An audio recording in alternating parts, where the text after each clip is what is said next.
ایک تو یہ، دوسرے یہ کہ وہاں پہ آپ صلی اللہ علیہ وسلم نے فرمایا تھا کہ اس پہاڑی پر سے نہیں اترنا آپ نے، تو لیکن وہ پہاڑی پر کو بھی چھوڑ آئے جب فتح حاصل ہونے لگی، تو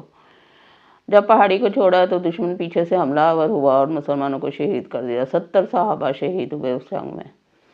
تو اس وقت نبی پاک صلی اللہ علیہ وسلم کو بھی چوٹ آئی۔ آپ صلی اللہ علیہ وسلم کے جو زرہ تھی، جو خود سر پہ لیا ہوا تھا، جو لوہے کی ٹوپی، اس کی کوئی چیز جو تھی وہ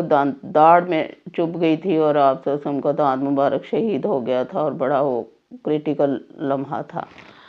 تو آپ صلی اللہ علیہ وآلہ وسلم کو اللہ تعالیٰ نے فرمایا کہ یہ اللہ کی رحمت ہے کہ آپ ان کے لیے نرم دل ہیں، یعنی آپ صلی اللہ علیہ وآلہ وسلم نے کوئی ریئیکٹ نہیں کیا اس بات پہ زیادہ، اللہ کی منشا اور مرضی سمجھ کر آپ خاموش رہے۔ تو اللہ تعالیٰ نے فرمایا فَبِمَا رَحْمَةٍ مِّنَ اللَّهِ لِنتَ لَهُمْ، یہ اللہ کی رحمت تھی کہ آپ ان کے لیے نرم دل واقع ہوئے ہیں۔ وَلَوْ كُنْتَ فَظًّا غَلِيظَ الْقَلْبِ لَانفَضُّوا مِنْ حَوْلِكَ، اگر آپ تندخو ہوتے، جیسے ہوتے ہیں مرد اکثر کہ زیادہ بولنے والے، اونچا بولنے والے، تو اگر آپ ایسے ہوتے تو لوگ جو تھے وہ آپ کے ارد گرد سے چھٹ جاتے۔ اگر آپ سخت دل ہوتے، ان سے سخت کلامی کرتے، تو لوگ آپ کے ارد گرد سے ہٹ جاتے۔ وہ اردو کا مشہور شعر بھی ہے نا، نگاہ بلند سخن دل نواز جاں پرسوز، یہی ہے رختے سفر میر کارواں کے لیے۔ تو اس آیت میں اللہ تعالیٰ نے میر کارواں یعنی امیر کے بارے میں بتایا کہ امیر کو کیسا ہونا چاہیے۔ جو امیر بنتا ہے کسی جماعت کا، مسلمان جماعت کا، تو اس کو کیسا ہونا چاہیے کہ اس کو تندخو نہیں ہونا چاہیے، نرم مزاج، نرم گو ہونا چاہیے، اور دوسرے یہ کہ اس کو سخت دل نہیں ہونا چاہیے، نرمی ہونی چاہیے اس کے دل میں لوگوں کے لیے، پیار، محبت، نرمی، یہ چیزیں اس کے لیے زیادہ ضروری ہیں باقی لوگوں کی نسبت، کیونکہ اس نے ایک قافلے کو لے کر چلنا ہوتا ہے، ایک محاذ کو سر کرنا ہوتا ہے، تو لوگ اس کے پاس سے ہٹ جائیں گے اس کی تندخوئی کی وجہ سے، تو اکیلا بندہ تو کچھ نہیں کر سکتا۔ ید اللہ علی الجماع، اللہ کا ہاتھ ہوتا ہے جماعت پر۔ تو یہ اللہ تعالیٰ نے امیر کی صفات بیان کی ہیں اس آیت میں، کہ ایک تو امیر کو تندخو نہیں ہونا چاہیے، دوسرے سخت دل نہیں ہونا چاہیے، کیونکہ لوگ پھر اس طرح اس کے ارد گرد سے ہٹ جاتے ہیں۔ پھر فرمایا فَاعْفُ عَنْهُمْ وَاسْتَغْفِرْ لَهُمْ، کہ آپ ان کے لیے ان کو معاف بھی کر دیں، اور نہ صرف معاف کر دیں بلکہ ان کے لیے استغفار بھی کیجیے، اللہ سے معافی بھی مانگیے ان کے لیے۔ اور آپ صلی اللہ علیہ وسلم نے تو فرمایا تھا کہ میں ہر روز 70 بار اللہ سے مغفرت طلب کرتا ہوں۔ تو اللہ تعالیٰ نے نہ صرف ان کو معاف کرنے کا حکم دیا جن لوگوں نے نبی پاک صلی اللہ علیہ وسلم کی نافرمانی کی تھی نادانستگی میں، تو بلکہ ان کے لیے مغفرت کی دعا کرنے کا بھی حکم دیا اللہ پاک نے۔ وَشَاوِرْهُمْ فِي الْأَمْرِ، تیسری چیز بیان کی کہ ان سے پھر مشورہ لینا نہ چھوڑیں۔ ایسا نہ ہو کہ آپ سوچیں کہ انہوں نے پہلے غلط مشورہ دیا تھا تو اب میں ان سے مشورہ نہیں کرتا، ایسا نہیں سوچنا، بلکہ ان سے مشورے بھی کرتے رہنا ہے تاکہ وہ ڈی گریڈ نہ ہوں، ان کی عزت اور وقار بحال رہے، جو آپ کے ساتھ میدان جنگ میں آئے ہیں اللہ کے دین کی خاطر۔ تو اللہ تعالیٰ نے 3 چیزیں یہاں ارشاد فرمائی کہ ایک تو ان کو معاف کر دیجئے، فَاعْفُوا عَنْهُمْ، درگزر کیجئے ان سے، دوسرے یہ کہ ان کے لیے اللہ سے مغفرت اور معافی طلب کرتے رہیں، بخشش طلب کرتے رہیں، تیسرے کہ ان سے مشورہ لینا نہ چھوڑیں، مشورہ لیتے رہیں ان سے، کیونکہ قرآن میں اللہ تعالیٰ نے سورہ شورى میں فرمایا وَأَمْرُهُمْ شُورَىٰ بَيْنَهُمْ، کہ ان کے آپس کے معاملات باہمی مشورے سے طے پاتے ہیں۔ تو مشورے کو اسلام میں بہت اہمیت حاصل ہے۔ صلح حدیبیہ میں بھی آپ نے دیکھا تھا کہ جب نبی پاک صلی اللہ علیہ وسلم کو انہوں نے اور صحابہ کو عمرہ نہیں کرنے دیا تھا مشرکین نے، تو آپ صلی اللہ علیہ وسلم نے صحابہ کرام سے فرمایا تھا کہ اپنے سر منڈوا لو اور قربانی کر دو، تو وہ شش و پنج میں پڑ گئے۔ تو آپ صلی اللہ علیہ وسلم خیمے میں آئے اور امہات المومنین سے ایک جو زوجہ محترمہ آپ کے ساتھ تھیں، انہوں نے فرمایا کہ آپ جا کے آپ دل شکستہ نہ ہوں بلکہ آپ باہر جائیں اور آپ اپنی قربانی کیجئے۔ تو ایسا ہی ہوا کہ ان کے مشورے سے پھر آپ صلی اللہ علیہ وسلم نے قربانی شروع کی، تو سارے لوگوں نے پھر قربانیاں کر دیں اور سر منڈوا لیے تھے۔ تو مشورے کو بہت اہمیت حاصل ہے۔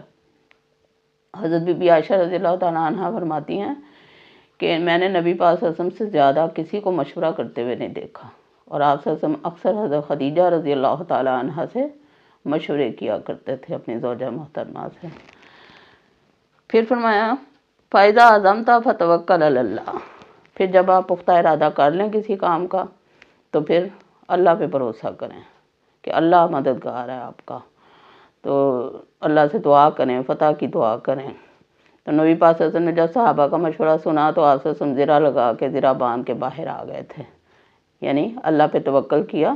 اور اللہ پہ توکل صرف ایسے نہیں ہے کہ ہم اللہ کے بھروسے پہ ویسے ہی اٹھ کے چل پڑیں بغیر ساز و سامان کے اور بغیر تیاری کے، ایسا نہیں ہونا چاہیے، بلکہ پوری تیاری کے ساتھ، پورے ساز و سامان کے ساتھ،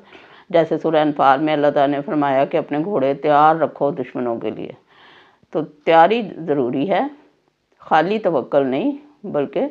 توکل کے ساتھ شرط بھی ہے کہ خود اپنی تیاری مکمل کرو پھر اللہ پہ توکل کرو۔ جیسے آپ صلی اللہ علیہ وسلم نے فرمایا تھا اس شخص سے جو گھوڑے کو مسجد کے باہر چھوڑ کے نماز پڑھنے آ گیا تھا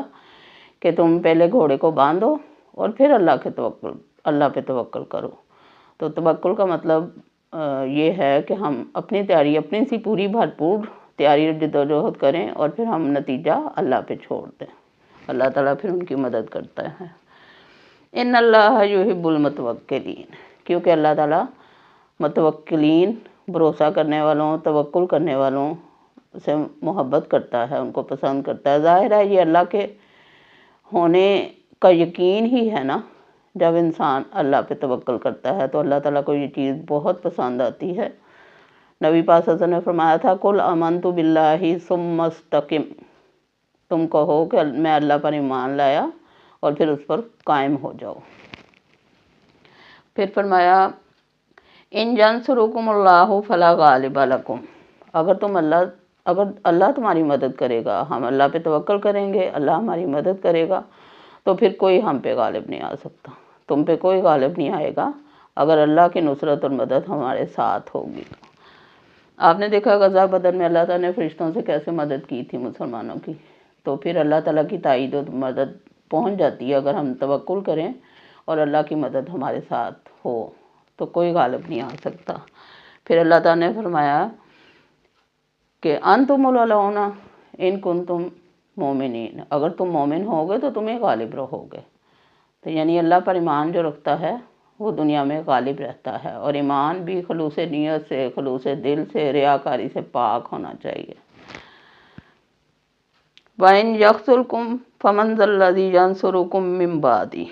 اور اگر وہ تمہیں چھوڑ دے گا، نعوذ باللہ، اللہ کسی کو نہ چھوڑے، اگر وہ تمہیں چھوڑ دے گا تو پھر کون ہے جو تمہاری مدد کرے گا؟ کوئی بھی نہیں ہے۔ اللہ ساری طاقت، ساری قدرت، سارا اختیار تو اللہ ہی کا ہے، تو اللہ کے سوا کون کچھ کر سکتا ہے؟ جو اللہ کی مرضی ہے، جو وہ چاہے گا وہی ہوگا۔ ہم جتنا مرضی جو مرضی چاہتے رہیں، ہماری مرضی پوری نہیں ہو سکتی جب تک کہ اللہ کی مرضی شامل حال نہ ہو۔ تو اللہ تعالیٰ، اللہ کے نبی صلی اللہ علیہ وسلم نے فرمایا تھا